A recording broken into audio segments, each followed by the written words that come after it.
I was at Airbnb in its early on days. We were out at the startup stage, but we were a couple hundred people, and I got to feel what it was like to scale to thousands of people, which was super cool. And one of my first jobs there was to lead growth in Canada, which was super fun. And the marketing team had come up with this amazing idea for a campaign, and Springsteen almost blew up the entire thing. And in the process, taught me one of the most valuable lessons that I've ever learned in communication. So the event was called A Night At, and the idea was we were going around the world, and we were coming up with these spots where they were going to be like very unconventional places. You wouldn't usually think this would be a place to have a sleepover. And because we're Canadian, we were thinking, how are we going to bring this to Canada? It's got to involve hockey. And so we decided we were going to do a partnership with what was at the time the Air Canada Centre. And we took one of the corporate boxes and we turned it into our best version of a Northern Canadian cabin. And we got Doug Gilmore to host it. And this couple won the ability to come and check out the whole event. It was pretty cool. They showed up, they got a whole hockey experience. They got to skate around on the ice with the Leafs. They got to meet them, go to the locker room, watch the game from right down at center ice. They went to sleep, and while they were sleeping, the rink was converted over into a basketball court. They woke up in the morning, there was a basketball experience. They got to do a shoot around with the Raptors, watch the game from center court, and then go home. Super cool. And it was very, very challenging to pull something like this off. There were a lot of moving pieces. We had been negotiating it for months because we had to negotiate with the Leafs, the Raptors, the NHL, the NBA, Air Canada at the time. Super challenging negotiation, months and months and months, and we're walking to this meeting where I thought all I was going to do was sign the paperwork because we had done all the hard work. And one of the folks on their team leans over to me and says, Jay, we're super excited. We booked the dates. It's going to be awesome. I don't remember exactly what the dates were, but I do remember that it was separated by 3 days. And I said, okay, we're in big time trouble here. Why exactly is this happening? The big challenge is that the ACC books out like a year in advance. Finding back-to-back hockey and basketball games is pretty tough. And they had a Springsteen concert that they had to do. And it was a day to set up the concert, a day for him to do it, and a day to tear it down. And at that point, I figured months and months and months of negotiations are pretty much in the can. You do not ask somebody whose nickname is the boss to move anything for you. You move your stuff for them. And so the whole thing pretty much we thought was going to blow up, all because of a relatively small miscommunication. Got all the pieces about the activation. Somehow I had failed to communicate that they needed to be on back-to-back nights. Since then, very focused on how communication can really cause these kinds of problems. And the problem is really, really big. $1.2 trillion. That is how much the United States of America wastes every year due to workplace miscommunications. It's a staggering number. There are only 16 countries on the planet whose GDPs are higher than $1.2 trillion. Alex can try to guess every single one of them if he wants to. I don't know what they all are, so I would just tell you that you're right. But a number like this, 1.2 trillion, what does it mean when you zoom in? What this works out to, if you do the math, is it works out to a full day of lost productivity for every single person, every single week. That's a lot of productivity that's going down the drain just because we're miscommunicating. And the problem goes way beyond productivity. Miscommunications, I'm sure you all know this, is one of the leading causes of people not really enjoying their jobs. 70% of folks can point to a very recent, very specific miscommunication that has made them feel either more stressed, more anxious, or both. Whoops, sorry, it's falling off my ear. So the challenge with this is the more that we miscommunicate, the worse people feel. It has a lot of knock-on effects. Confidence and leadership goes way down when we're miscommunicating. People's job satisfaction goes down as well. 1 in 4 people will tell you that they're looking for another job because of how frustrated they are about miscommunications that are happening in the office. It's really a gigantic, gigantic number. And I think we all intuitively know that communication challenges are a big problem. The issue that I'm going to put forward is that we are leaning very heavily into how to solve it with a very flawed assumption. And that's that our preparation alone is going to solve the problem. Right? If you're talking to your team, you probably spend a lot of time thinking about exactly what you want to say, exactly how you want to say it. You probably talk to your executive team, you get feedback on it beforehand, and then you deliver the message hoping that you're going to fix the miscommunication. The problem is that preparation alone is never going to solve it. So what we're not going to talk about is how to craft your message, practice your message, deliver your message. Instead, I'm going to tell you how to use listening to completely solve miscommunications inside of your company. And I thought we could start with a bit of a game. Everybody came in with a piece of paper. There's a reason for that, so I'll ask you to take it out now. Small game, little bit of trust. It's not going to be weird, I promise. I'm going to ask you to close your eyes, and I'm going to read you through a set of instructions that you're going to get to do, and then you can open them back up, and we'll keep rolling. So no cheaters, eyes closed. So with your eyes closed, I'll ask you to fold your piece of paper in half, please. That's a fun noise. Just fold it. Once it's folded, tear off the upper right-hand corner.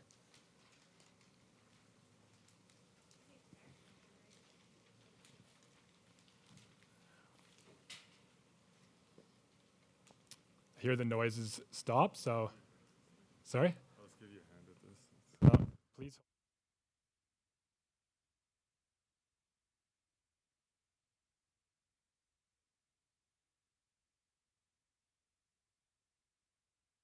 Thanks. And this time you're going to tear off the lower right-hand corner.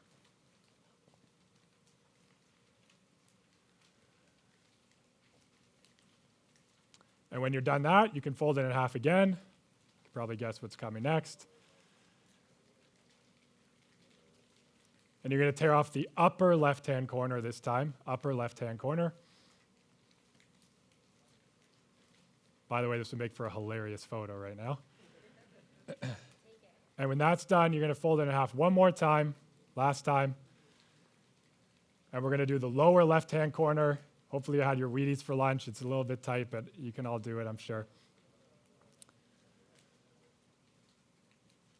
I see some teeth. Good strategy. Don't tell your dentist. Okay, and when that's done, you can open up your eyes, open up the piece of paper, and then I'll ask you to hold it up in the air.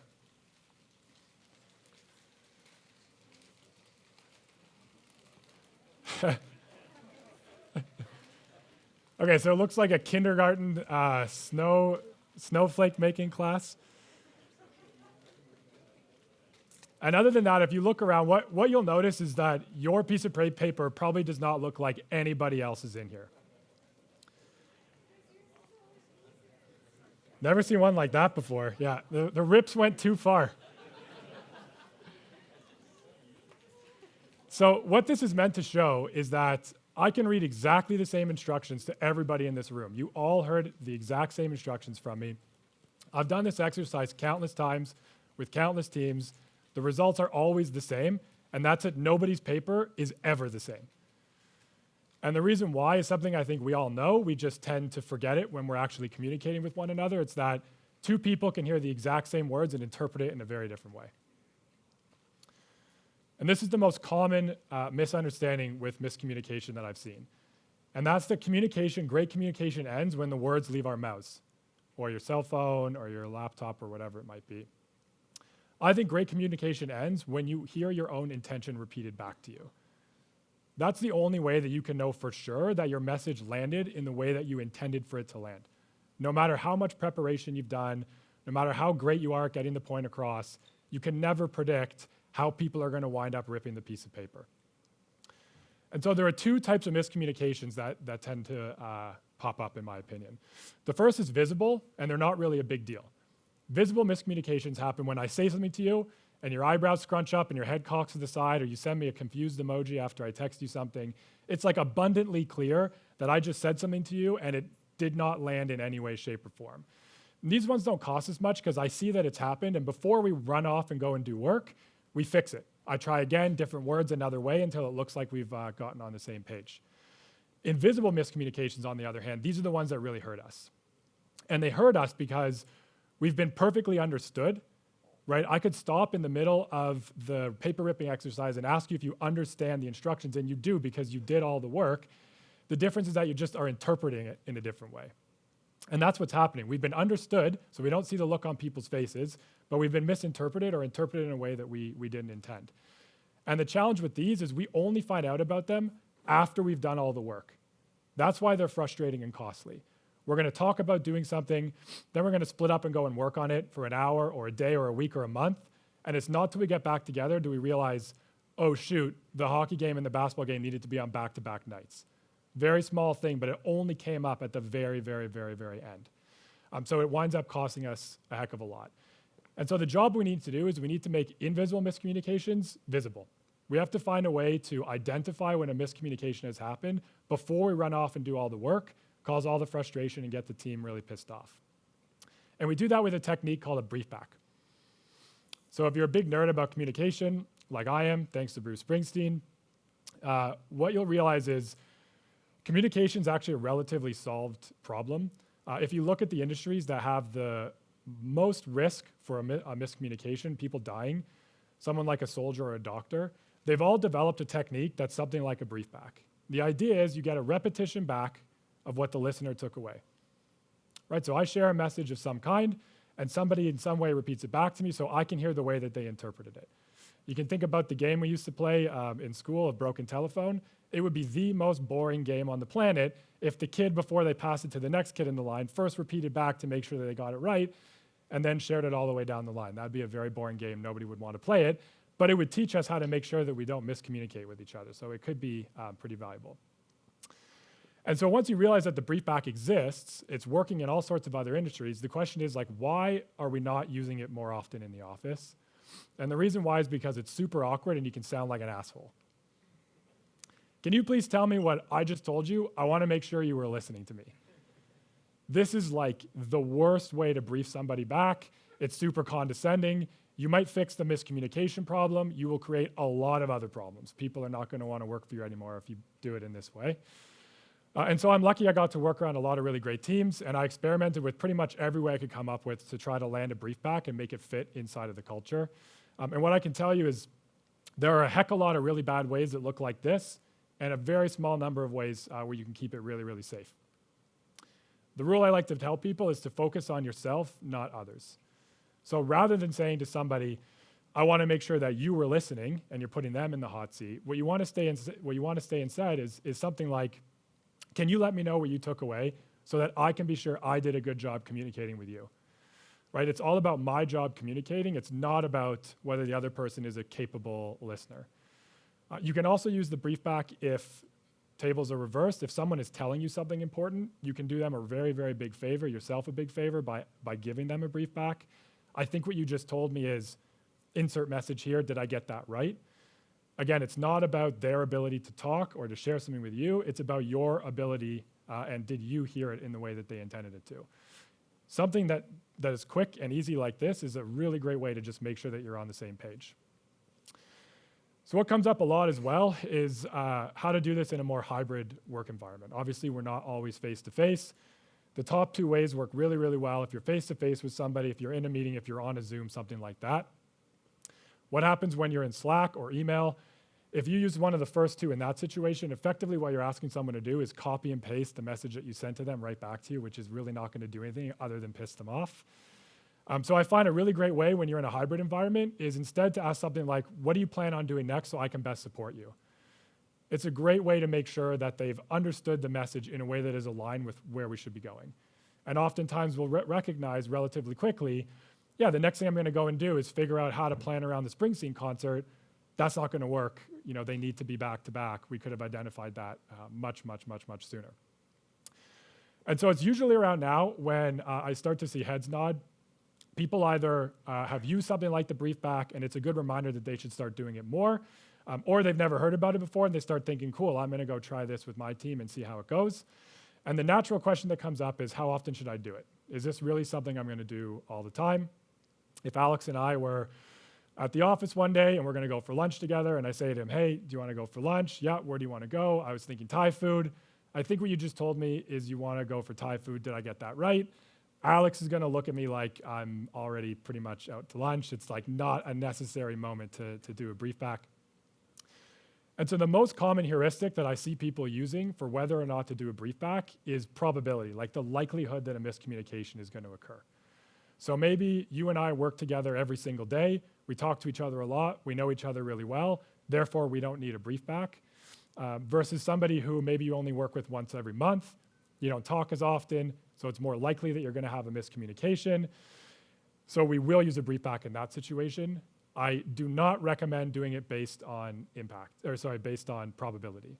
Whether or not the brief back is likely to occur isn't the thing that matters. What matters is how costly it's going to be for you if it does happen. Even if it's very, very unlikely that a miscommunication will happen, you probably still want to use a brief back if the outcome of that would be very, very detrimental. So what I recommend people do instead is set a threshold for yourself. Everybody's is a little bit different. If the cost is going to be above some level, like if you are negotiating a deal with major sports teams, that's probably a good opportunity to use a brief back. If it's below that, you probably don't necessarily need to use it, like if Alex and I are trying to decide about Thai food or something different for lunch. So really think about, rather than, I talk to my executive team all the time, there's no reason to use a brief back in this situation. Instead, think about, if we do miscommunicate here, how big of a deal is it going to be? If it exceeds your threshold, take like 15 seconds to do the brief back. That's all it takes. Right? Can you let me know what you're taking away? It takes me a couple seconds to ask you that question. It takes you a couple seconds to brief me back afterwards. Worst case scenario, we spent somewhere between 30 and 45 seconds making sure that we're on the same page. If you didn't need it and you do use it, it costs you a little bit of time and you make sure that you're aligned. If you do need it and you didn't use it, you wind up with a really, really big problem. So it's much, much better to be safe than sorry. Something I wish I would have known when I was working on this activation. Obviously, it went through. I wouldn't have all these pretty pictures. It made for a lot of really awesome photo opportunities. But the point is, it came at a gigantic cost. The team was amazing who kind of rallied around this and figured out a solution. But the cost was a humongous number of hours that would not have had to been spent, a humongous amount of stress that I put on the team that didn't need to be spent. All of it because I had failed to communicate effectively. I had failed to get a brief back on the most important elements of the campaign itself. And if I could take it back, I would, but at least I have the lesson now. So in summary, miscommunications are costing us a ton. I guarantee it's happening on your team, and your people are probably very, very frustrated with it. The key to clear communication is taking that preparation that you're doing and adding on to it a brief back at the end. Taking a little bit of time, can you let me know what you're taking away from this conversation so I can be sure I did a good job getting my point across. It can make all the difference. It can basically completely eliminate the miscommunications. So the next time you're sharing something super important, I'll encourage you to use a brief back. It's a boss move and a terrible joke, but I couldn't avoid it. Everyone's been super quiet, so I thought I'm going to pick on at least one person who's brave enough to brief me back and let me know what you're taking away from the presentation so I can make sure I did a good job. So someone's going to put up their hand and do a brief back right now and demonstrate it for the team. Anybody feeling? Who pointed first? I pointed first. David, I haven't met you, but David, you want to brief me back? Yeah, absolutely. Miscommunication can be costly. Often the intended message is not always received by the receiver. There's a bunch of ways to check that. Most of them makes you sound like a jerk. But a brief back is used in high pressure situations where the communication must be absolute, and the use of a brief back can eliminate a lot of productivity waste and ensure that the outcome is what was intended. Cool. Big hand for David. Thank you very much. Thank you very much.